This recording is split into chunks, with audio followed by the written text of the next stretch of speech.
So what's going on, guys, and welcome back to episode number 6 of our Aston Villa Club and Country career mode. And we're going to be kicking off this episode with a game up against Everton. It's going to be a very difficult game, and it just proved to be in the early stage. As you see there, Aroni Kone actually hitting the crossbar in the 9th minute, but we then get a good chance in the 12th to get ourselves in front. But unfortunately, Brad Guzan, our former goalkeeper, makes a fantastic block there to deny Sinclair, and I was very unlucky with that shot there. But from the corner, we whip the play ball out wide to Chalobah. Chalobah hits it from range, but once again Brad Guzan matches it with a fantastic save.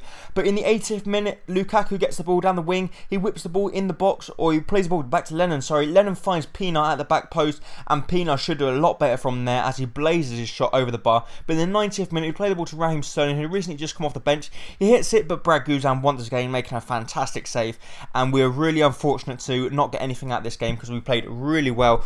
But in the 90th minute, obviously you had a corner, Moore gets his head on it, it doesn't go in, it comes back into the play, and then they do clear the ball, and that was how the game finished. Unfortunate 0-0 draw for us there. We did get lucky that they didn't score, but then I thought we got a little bit unlucky that we didn't score as well. So I think probably a draw is probably a fair result in that one, because I think both teams played reasonably well, but neither had the edge over the other one. But the second game of this episode was going to be away from home once again up against Bournemouth, and we were going to be playing our second squad once again, because I played my second squad in the first game and the second game, because the first game for fitness reasons, the second game because we had a game against Stoke just after, which was in the Capital One Cup, and we wanted to try and progress in that, so I wanted to rest our squad.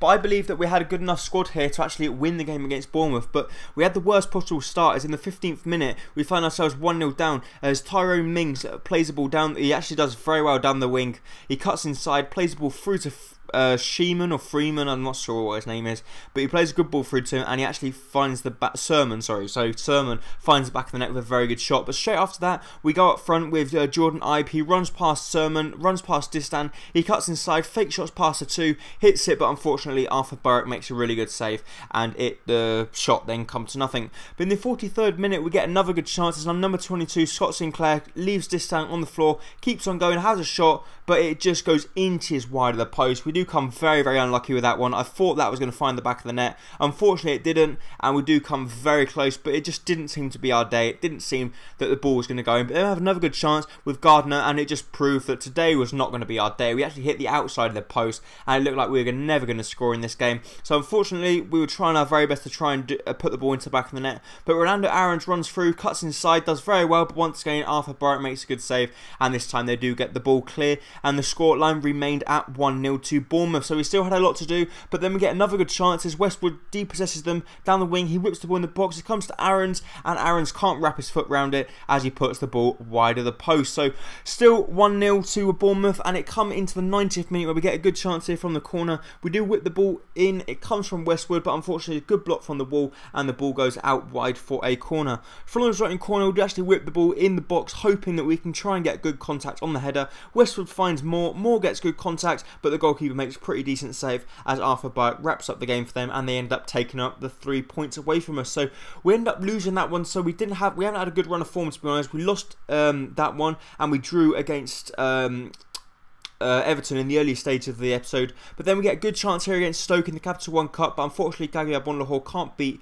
Begovic, as Begovic makes a fantastic save, and he makes another really good save there to deny Fabian Delph. But in the 45th minute, they do get a good chance, but thankfully Ruddy matches it with a brilliant save, as they were 1-1, but Ruddy does come out on top in that occasion.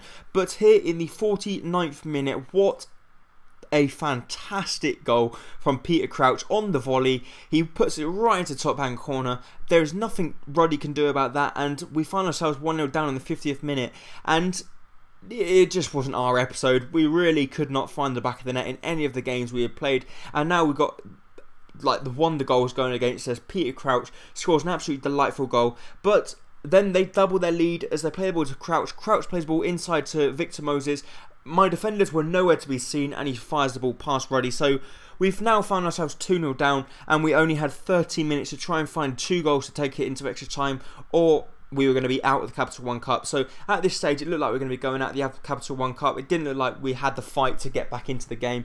We didn't have any clear-cut chances apart from the first one, which was expertly saved. But we then get a good chance with Barkley on the free kick, but unfortunately his shot just goes over the bar and it doesn't trouble Begovic, and it goes out wide for a goal kick. But we do get a little bit of consolation as their player does actually get sent off. He fouls Sterling. Not much consolation, to be honest. Berber spins round Muniesa. Muniesa dives in out of frustration that Sterling is making him look like an idiot, and unfortunately for them, they got a player sent off. We had the free kick. We tried to cut it around the wall, but unfortunately it was too tight an angle, and it looked like we were going to end up losing the game 2-0, which in fact we did. So we actually lost the game 2-0, so we end up losing 2 games and drawing 1. So a very, very poor episode from us. I don't know what's happened. We were playing really well after the 5-0 win against Arsenal and then this. But that's actually it for this episode. If you did enjoy it, please make sure to hit the like button down below. Thank you. Bye-bye.